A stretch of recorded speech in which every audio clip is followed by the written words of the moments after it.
So this is Jordan Peterson, Yin and Yang, Order and Chaos. But this is a good understanding. Here's a strange... Okay, let's watch the video. Here's a strange idea, but this is another example of, I think, where the physical and the metaphysical touch. So, we talked about what reality might look like.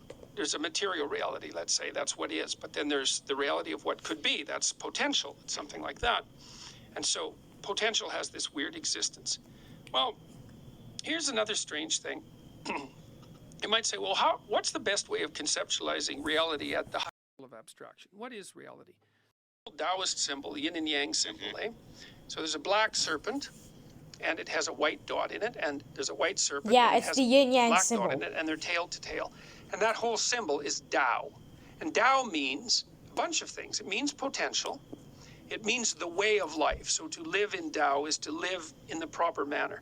Wow. And you kind of live on the border between the black serpent and the white serpent. And then you say, well, what are those two things? Well, they're the two ultimate categories of reality, yin and yang. Well, how would you translate that into English? Well, masculine, feminine, that's one trend.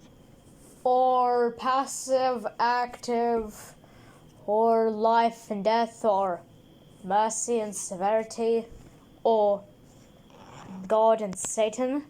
That's another translation. But I think this language also translates that we should cultivate light and destroy dark. Anyways, let's move on. But a better one, I would say, is order and chaos. Wow. So what's order and what's chaos? Well, order is when you're where what you're doing is producing what you want to have happen. Okay, so why is that orderly? It's because you can predict it. You do A, and you want B to happen, and B happens. So what does that mean? It means you know where you are, you know what you're doing, and things are working. And then you're calm, because there's nothing to be nervous about, and you're moderately happy, because you're getting what you need and want. And there's evidence that you are competent, because that's why things are working. That's order. Now, everyone knows that order can be shattered into disorder at the drop of a hat. Or you chaos. can be walking down the street, and you're all happy, and you're with your partner, and she makes a mistake and steps off the curb and a bus hits her. It's like in 1 second you are not anymore in order. Like the bottom has fallen out of your life, and that's why there's a black dot in the white serpent. It's like, orderly as it is, look the hell out, because your life can be flipped upside down in a moment. Right. Well, that's true for a moment. My life turned upside down once. When I was happy with my cat fell off the roof and he broke his nose, but then it came back into order. Yeah, that was the only time it was chaos. Let's move on. Okay. Well, then sometimes you're in a dire state and everything looks absolutely hopeless, and you get a new realization and bang, everything snaps together. And so that's when you're in chaos, and order can reveal itself. Wow. Okay, so order and chaos. You can think about it as the ice that you skate on with the water below. That's another way of thinking about it. Okay. Now you say, well, is that real? Is it really that the world is made out of order and chaos? Well, here's something weird.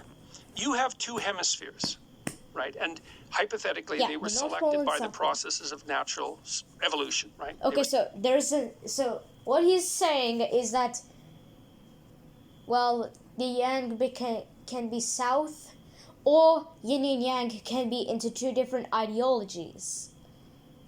Yang is capitalist and yin is communist. Yeah.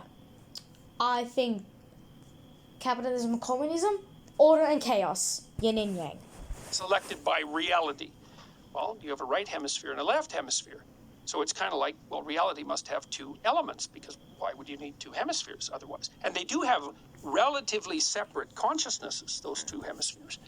Think, well, okay, we've been selected to have this bifurcated view of reality. Well, what are they specialized for? Interesting. Turns out the left hemisphere is specialized for those places where your routines work. That's the left hemisphere. And the right hemisphere is specialized for all those places you go when you don't know what you're doing. So the left hemisphere is specialized for order, and the right hemisphere is specialized for chaos. And so then you might think, well, does that mean that the world being is really made out of order and chaos? It's like, well, if you use the Darwinian logic, that's what it means. Okay, So what does meaning signify? Well, here's what it is, as far as I can tell. So imagine that you're watching a gymnast, and two gymnasts. We'll start with the first one. And the gymnast pops out on the floor and does her routine, and she's on it, man. Like, you can tell this girl has put her 50,000 hours in, and every single thing, possible thing she does in succession I want that is money. flawless, right? And at the end, I'm gonna be so rich after this. What would you say? Voila. Displays herself to the crowd, right? And the crowd is like, wow, that's so impressive, because they think, wow, she's human, and look what humans can do, and isn't that so cool? And they're so thrilled. It is cool. The judges go We are 9.8, awesome 9.8, 9.8. It's like, because I think it's 10 points for gymnasts, and it's like, Okay. well, now what does the next gymnast do? Okay. Because, how do you top perfection, right? Because you can't. But that's not true. You can. So the next gymnast comes out, and she goes through her routine too, and it's perfect, but it's more than perfect, because you can see that with every bloody move she makes, she's pushing herself right to the ragged edge of disaster. Like, she's risking the performance of her life, and that means she's risking a big mistake, because you risk that when you do the performance of your life. So and she's you can just see her risking chaos. straining. It's like when you hear a great violinist or a great Guitarist. Wait. So what this means is that she's like pushing herself into chaos. She's like doing a big mistake. That's what I'm learning. Play something, and they bend and twist all the notes, so they're kind of rough and ragged, and they know how to do it perfectly, and they put this vicious edge on it. It's like, you just love that. And so the gymnast is out there just stretching herself right to the limit of her ability, right? And then she does voila, right? And she's sweating, and it's like triumph, and the whole damn crowd just leaps to their feet, because she was better than perfect. She was perfect in the way that will make her more perfect in the future. And that's meaningful. And that's why the crowd leaps to its feet. And she's on that border between chaos and order. And that's meaningful. And so what I would say is, what your brain does for you is tell you when you're in the right place at the right time by infusing your life with significance and engagement. And it's saying, look, the cosmos is lined up around you. It really, truly is. You're right in the right place at the right time. You're in your domain of competence, but you're stretching yourself so that you're actually improving at the same time. And that's perfect. It's absolutely perfect. And so I think for a long time, we've cast doubt on the reality of meaning. That's part of the death of God. There's no real meaning in life. It's like, no. It does not look like that's true. It looks like it might be the case that there's nothing more real in life than the sense of meaning. I actually think you can I do make that case in 12 Rules for Life. I think you can make a completely coherent case that meaning is an unerring guide. There's limits. If you're going to allow your sense of meaning to guide you, you don't want to lie to yourself, because you pathologize the instinct. Because if you keep filling your head up with nonsense, the meaning generator is going to become corrupted, and it's going to make things shine for you that shouldn't shine. They'd only shine for someone who's corrupt. So if you're going to be guided by your sense of meaning, then don't fill your spirit with garbage. That sort of applies to the first few rules. Don't lie. Don't do things that you hate. You're building upon the previous rules. Right. Don't make the thing that guides you ill. And so you think that meaning is that living on the border of chaos and order. You bet. That's the Tao. That's the Tao. That's where you are. If you live in Tao, it's on the line And of so chaos and order. controversy, or on the other end, you say not what is expedient. So how do you confuse those two things? What do those two things look like? Okay. How do you not confuse them? No problem. Look, so I came in here for this discussion today, and I could be thinking, I want to tailor this interview so that I sell as many books as possible. So I have a goal. I'm going to come in here, and if you veer off on some topic that I don't think is relevant to my goal of selling books, then I'm not going to participate. I'm going to steer you back. I'm going to mention it every chance that I get, because what I want to have happen from this talk is that I make more money.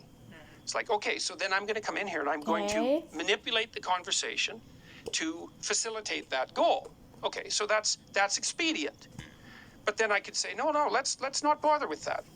Not because there's anything wrong with that. I mean, it's not a problem to have a goal. It's a problem to manipulate people. Sure. But I knew we were going to talk about the book, so it wouldn't be like out of you wouldn't regard that as incomprehensible if it started to happen. If I said something, well, can we direct the conversation back to the book? You wouldn't take offense to that, not in any real sense. But what I would do, and what I want to do instead, is come and you guys like to have open discussions, and like what we're doing when we're having an open discussion. Yeah, let's just skip is some parts. we're trying to all come away less stupid, and since because maybe the right outcome for this podcast isn't. And I would say the most meaningful approach is to tell the truth and let whatever happens happen. It's an adventure. It's like, so I could come in here and say, well, I'm... Okay. So I think I've learned my lesson. There is no good and evil. There is unity and peace. So yes. Bye.